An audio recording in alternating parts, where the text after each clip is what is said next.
find this. You find that we're going to put it into categories. We're going to draw a line and another line. We're going to put natural,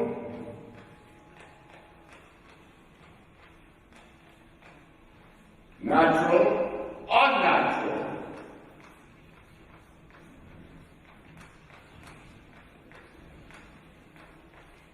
But there's another category over there.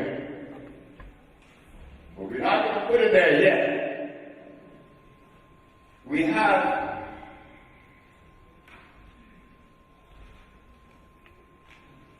natural and unnatural.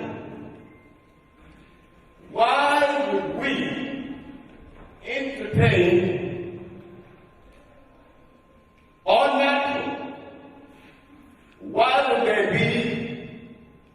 They would not be able to see it. Why would there be a category of unnatural? We are natural people.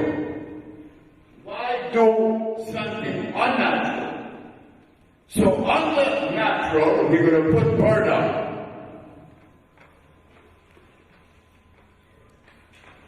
Burdock. Why? It is electrical. You know the burdock plant. Goes right there in Chicago. Goes like mad all over the place. It has energy. Iron is electrical.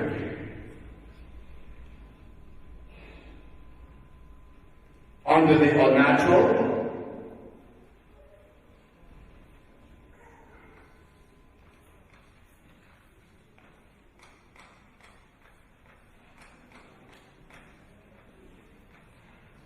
aloe vera. What is the difference? You see, the natural plant is made by God or nature. The unnatural plant is made by man. So therefore, there has to be a difference there. The difference is when you select from this category the unnatural state, you are introducing acid to somebody's body. You're not being truthful. Either because we are unaware, we were not helped by those who were supposed to help us, taught by the student.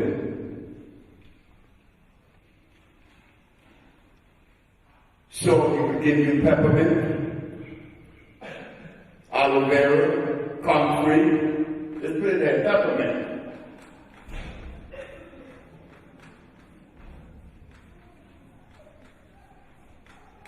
But they gave you that. You go right now, go to Washington, D.C., go in Chicago. There are brothers and sisters that are selling herbs, will sell you peppermint. That's a natural. It would freeze the brain. It's like giving someone sugar.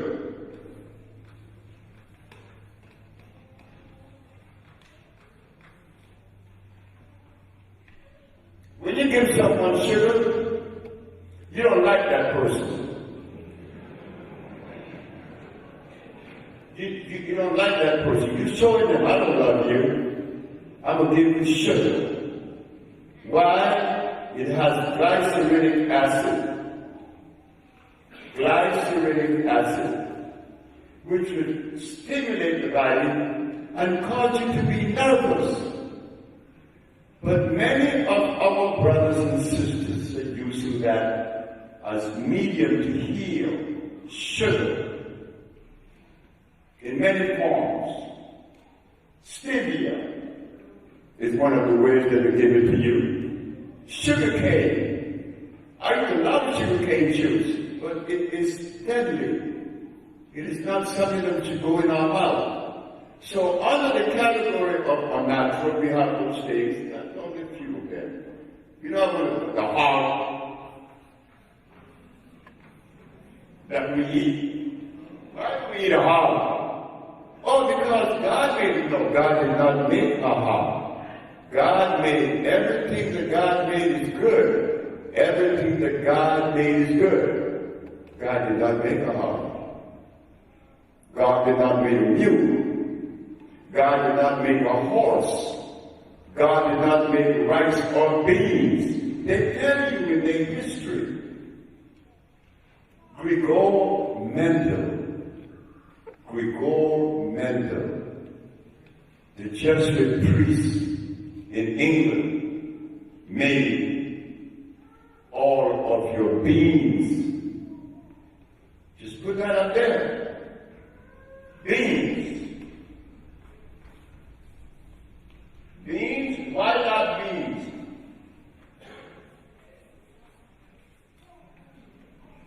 There's starch there. All of these things have starch. That's one thing that they have in common. Anything that man made must necessarily have starch. Starch is the binder. Starch is carbonic acid, but yet we eat it as a food. So when I tell you that I don't like my neighbor, something wrong with me. Something wrong with me. Like I were when I didn't like Marilyn, my third wife. I want to kill her. And I wasn't joking. But prior to that, I want to kill myself. In 1963, the nigga was crazy. And I wound up in an insane asylum in New York. In New Jersey, 1961. Why was I in an insane asylum with schizophrenia and paranoia? Because I was consuming all this stuff. But I didn't have anyone to really help me, because everybody was telling me, you need your beans for what? Protein. Protein. Now what is that? We don't know, but we use these words, protein.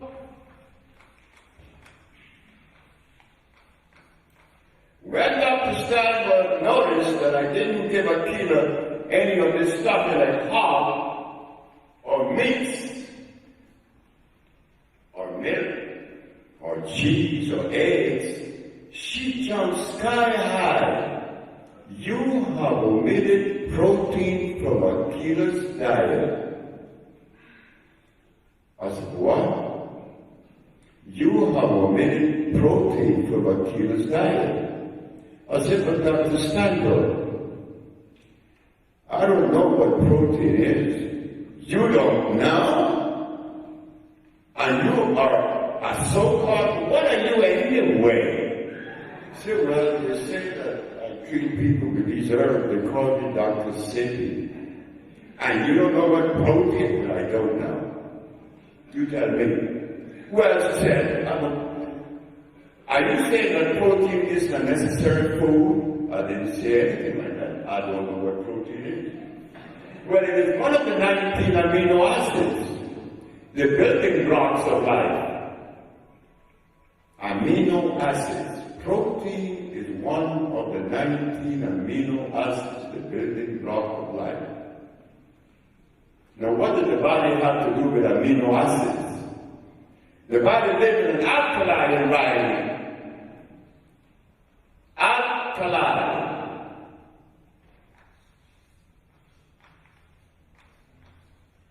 Alkaline.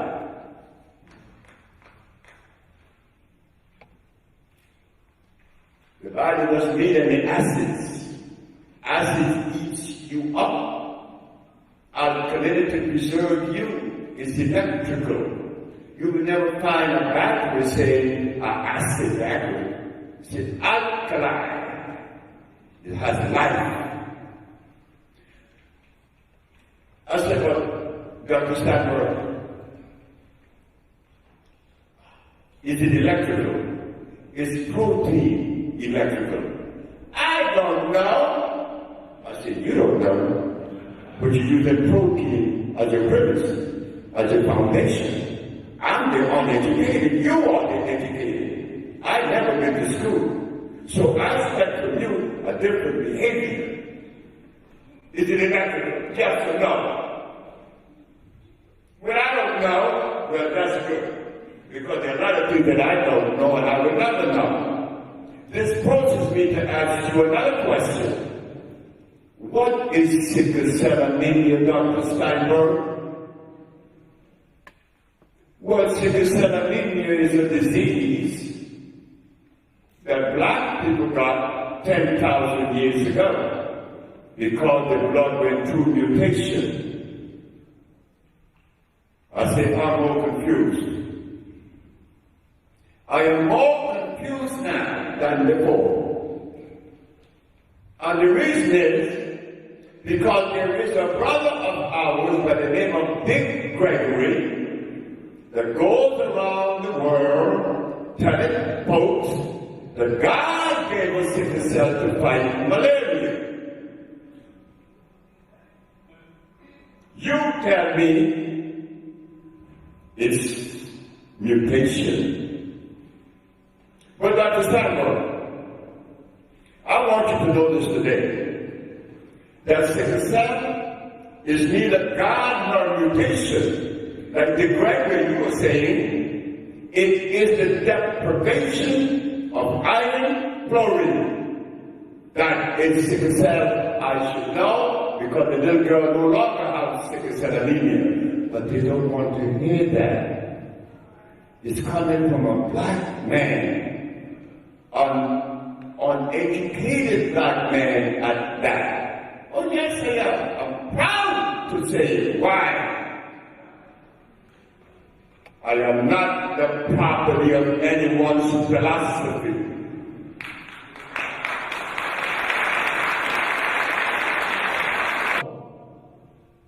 Understanding that life can only be found in the environment of alkalinity, why would they even make these things?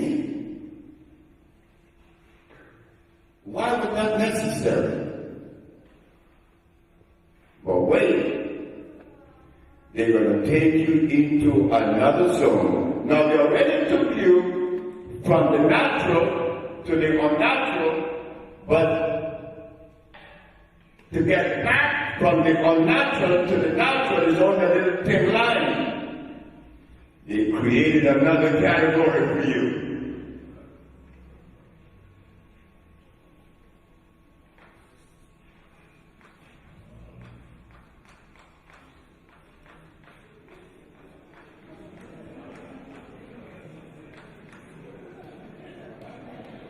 Supernatural. Whenever an institution asks the people to eat a food that they know is hurting you, is that love? Is that love? When I know the truth.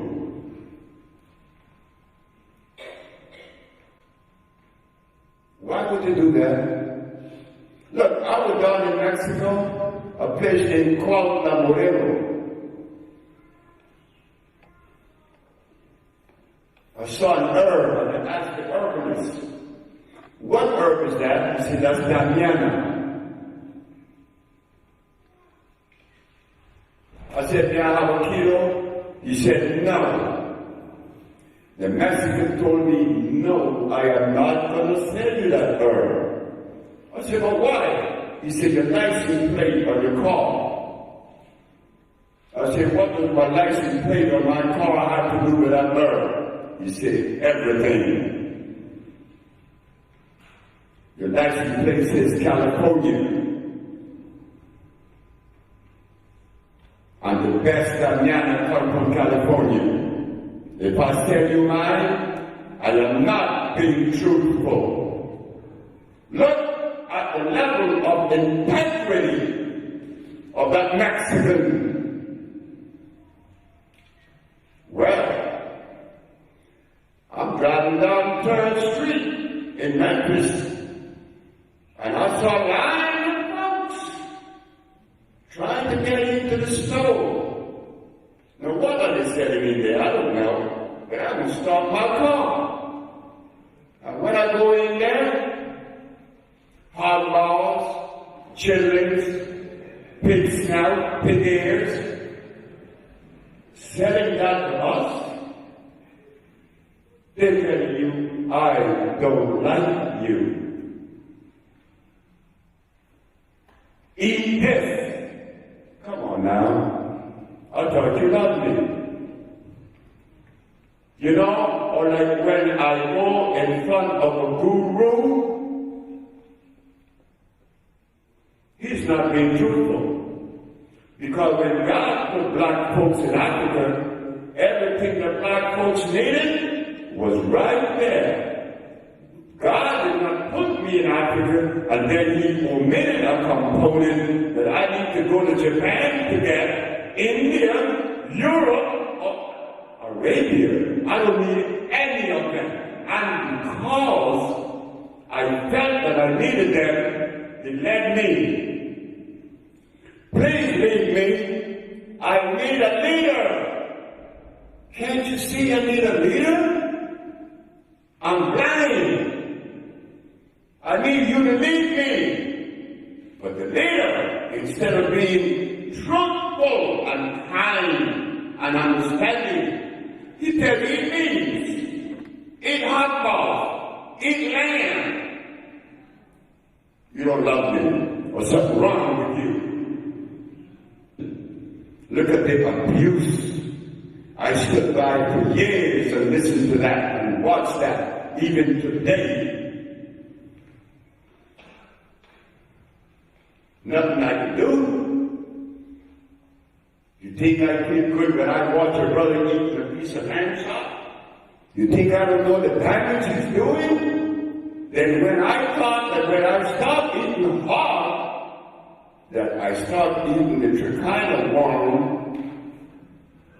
that was very bad for me. So I stopped eating the pork and I decided to eat the lamb. And in eating the lamb, I didn't know it was 1,000 times worse than pork. It had the Amtrak germ, plus lanolin. You see, they get you going, and they get you coming.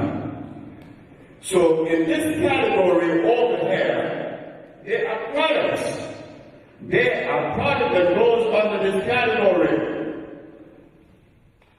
But to show you how imposing they are and inconsiderate they are, look what they're going to do.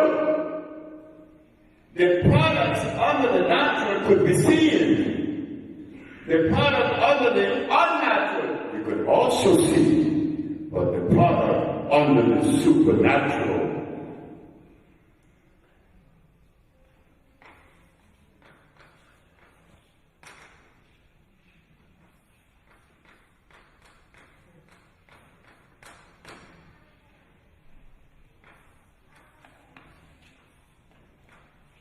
you cannot see those. A little girl by the name Aquila, no, not Aquila, her name is Taina. You see, we talk about truth. Yes, Chicago, we're going to share that today, truth. Taina is sitting in the back of an automobile while her father is driving me to do a lecture like today. But the lecture was going to be at City College in New York. Taina heard her brother ask me, Dr.Sebi, what are you going to talk about today? I said, I don't know. Well, when do you know? When I get in front of the audience. He said, why don't you do me a favor? Why don't you talk about the soul, mind, and spirit? The little 12 years old girl jumped up and said, you better not. You better not. You better not, because you know I hate you. I hate you, and I will always hate you. But she had good reasons. Because I removed cheese, butter, eggs, and meat from her diet that she liked so much. But the little girl had a vaginal discharge that wouldn't quit. But now she noticed that even though she hated me for removing her ice cream and her eggs and her milk, her vaginal discharge stopped. She said, even though I hate you, I like something about you. You tell the truth. And if you talk about the soul, mind, and spirit, you are a liar. A 12-year-old girl gonna talk to me like that? Yes, she did. You are a liar. I said, why, Taina? Because those things did not come out of reality. They came out of the imagination. They are unreal. From that day onwards, I stopped. I thought that I was right tight, but I worked because this 12-year-old little girl letting me know that I was saying things that I thought or believed that I know. No. I said, here, I cannot live in the zone of belief. I have to know or I don't know. Because if I give you money, but instead of giving you money, I give you foxglove, because they look alike, I will kill you. Because I believe it was money, and it was foxglove. You cannot work as a hero in the world and the environment of belief. You gotta know, or you don't know. So Taina stopped me from being a liar. And I used to use it. I'm spiritual. And I go home and eat me some glazed ham. But I'm spiritual. Okay. What makes me so different from those that are? I claim it, I'm spiritual. You see, it doesn't make me better than you. That doesn't happen. So, Dr. Sebi, see that all of this stuff over here had to be omitted. I decided on the journey of that black woman in the jungles of Africa. And I began compounding these plants. Using only alkali plants. Why? Because I want to make sure. I don't want to cheat you. I don't want to lie to you. I don't want to come in front of your face, your brother, with something other than the truth. And truth is what you know, not what you believe. This evening on The Rock Newman Show, herbalist Dr. Sebi has worked with Michael Jackson and Lisa Left Eye Lopez, and he says his line of cell food cures everything from chapped skin to AIDS. He'll talk about his life growing up in Honduras to winning a case before the New York Supreme Court. That's coming up on The Rock Newman Show.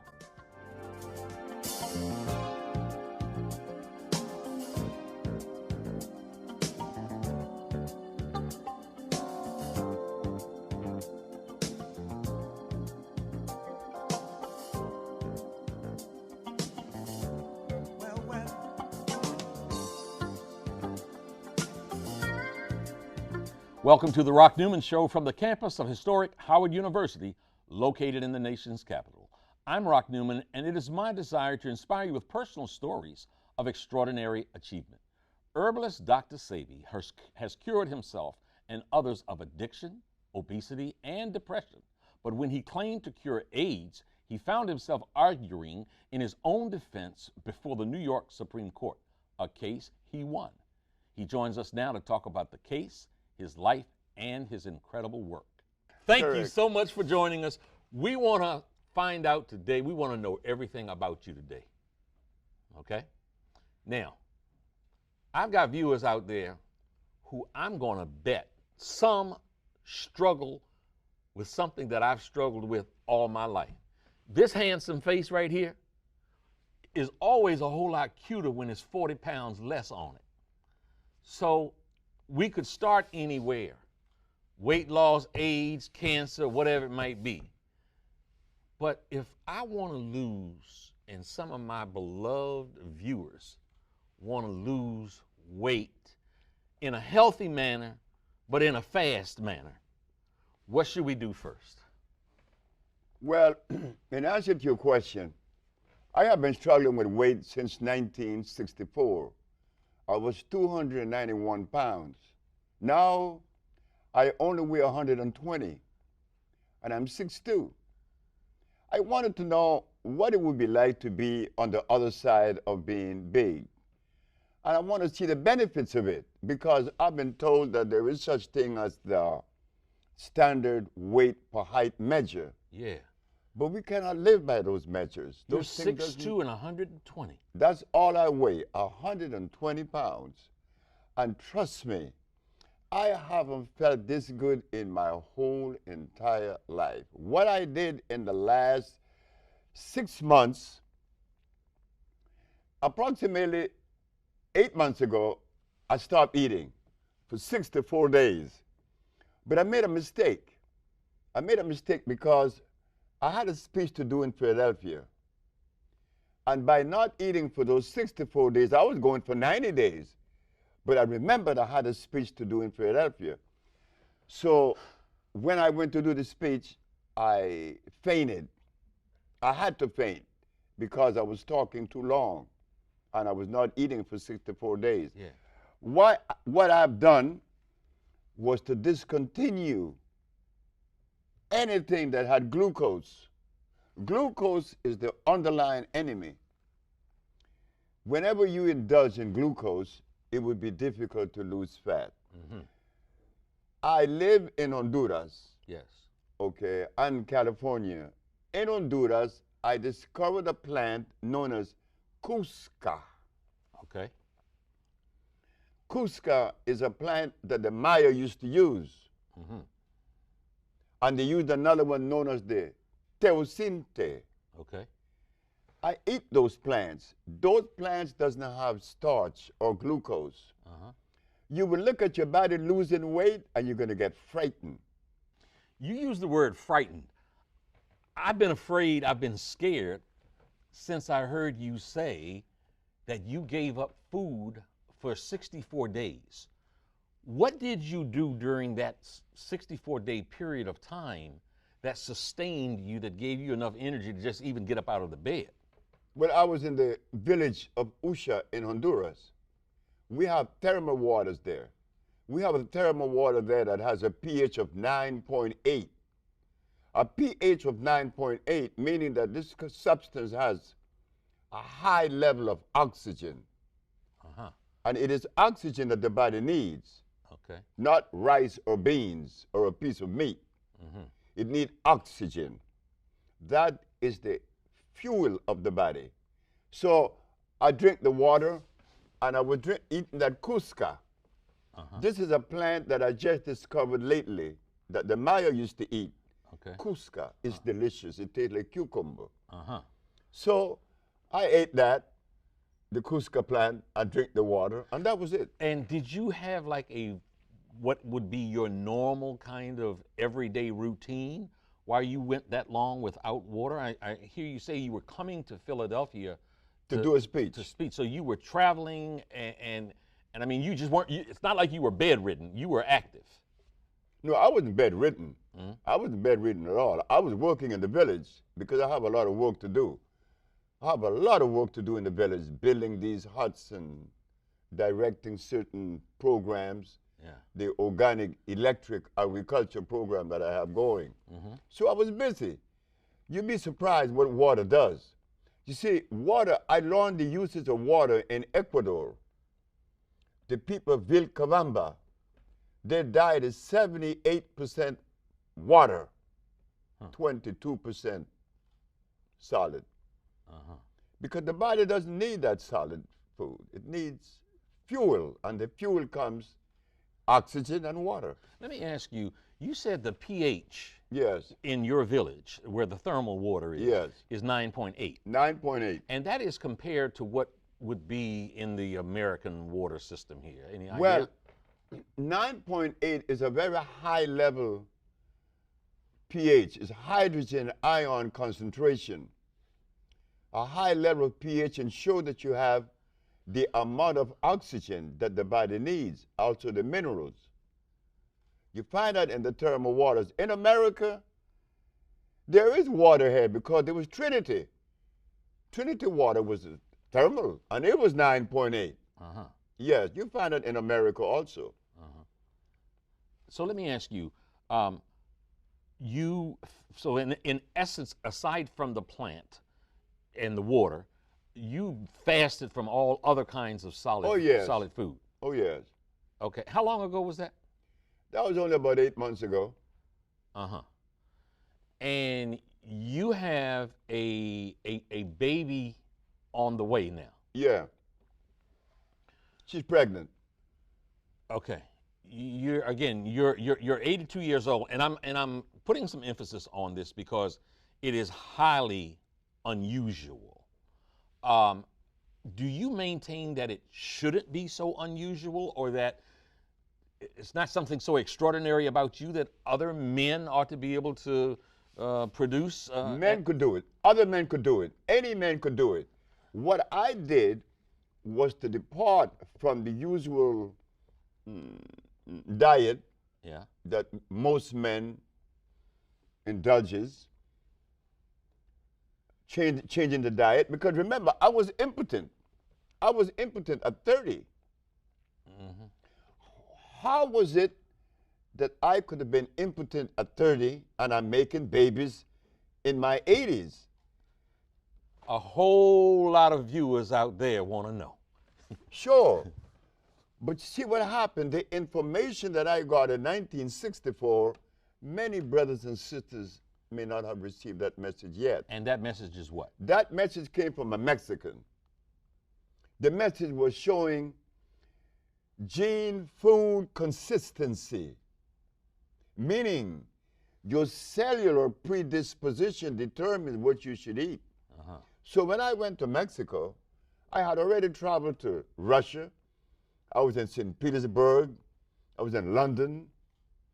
I've been to Spain. I've been to many places in Africa. I was asthmatic. I was impotent. I had diabetes. I was in fact crazy. I was placed in an insane asylum in New Jersey in 1961. Schizophrenia and paranoia. So I'm schizophrenic, paranoia, I'm impotent, I'm diabetic, I'm asthmatic from birth. So I go to Mexico. Yeah. And the man asked me, where are you from? I said, I am from Honduras. Yeah. He said, we cannot talk. I said, why? Because black folks doesn't come from Honduras. Okay. Maya come from Honduras. Maya and Paya and Lenca. Yeah. So where you from? Oh, I'm from Africa. Now we talking. Mm-hmm. Now because you are from Africa, do you believe that God was drunk when he put black people in Africa? I said, no. Well, do you believe that he put a diet there for you? I said, sure. And what's the diet? Rice and beans and potatoes and yams and cows and hogs and lamb. He said, not so. That's not the diet of an African. What is the diet of an African? He said, the same as the Toltec and the Olmec. All that which is native. But I didn't know these things because I was a Muslim. Okay. You know, I was in Islam. I love Islam. Yes.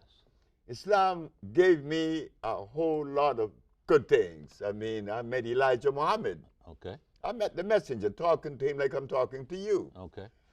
But the messenger's information at the time needed a little bit more help. Mm-hmm. So he told me that I could not eat meat any longer, no lamb. Yeah. I could not drink any milk. Yeah. And So I abstained from all these things, and here I am now at 82. I'm happier than I've ever been in my life. Okay. In the Opening of this show, I talked about you having worked with Michael Jackson. Yes. Can you tell us about how that came about and what kind of work you did with him? I was home a Sunday afternoon in Los Angeles on La Cienega. Somebody threw a rock at my window. When I looked outside, it was Randy. Well, I had known Randy over the years, Randy Jackson, Yes. Michael Jackson brother. Mm-hmm. So he came upstairs. What's it? My brother want to see you. I said, who? Michael. Michael? Michael want to see me? I'm the least of the individual that people want to see. I'm at the bottom of the totem pole. Mm-hmm. I went to see him. And he said he was in agreement with me traveling with him. And I told him that I would be able to help him. Yeah. He couldn't sleep. He was in a very bad emotional state. What time frame, what time period was this? Do you remember? In 2004. Okay. I was with him from February until September. Of 2004. At the ending of September, I told him, I said, you know, you're singing, you feel good, you're looking good, I'm leaving. He said, don't leave me. I said, why? He said, I want you by my side, but I have a business to build. Yeah. But I love Michael. Michael's beautiful. Yeah. Beautiful brother. What did you do for him? What I did for him was this. I gave Michael an intracellular chelation. An intracellular chelation means that I'm going to clean every cell that makes up every organ that total his biological structure. Because he was full of a whole lot of drugs, you know, the pharmaceutical drugs. Yeah. Couldn't sleep. Yeah. His nerve was shattered. So I began treating him. Yeah. And at the ending of the period, he was doing good, and I left. Yeah. Okay. So let's deal with this, because there might be some folks out there that are looking in here and they're saying, well, how did you learn to do these things? One, and I would say, and I think we have something that we'll end up showing on the screen here, regarding in 1979, I think it was, you were charged in New York City with practicing medicine without a license. You were ultimately charged, indicted, and taken before the New York Supreme Court. And I would advise my viewers who might be questioning your authenticity that you won that case. Now, so the charge was practicing medicine without a license and claiming that you had a remedy to cure AIDS, cancer, and diabetes. So the question is, how did you win that case against what some people say are the toughest prosecutors in the land?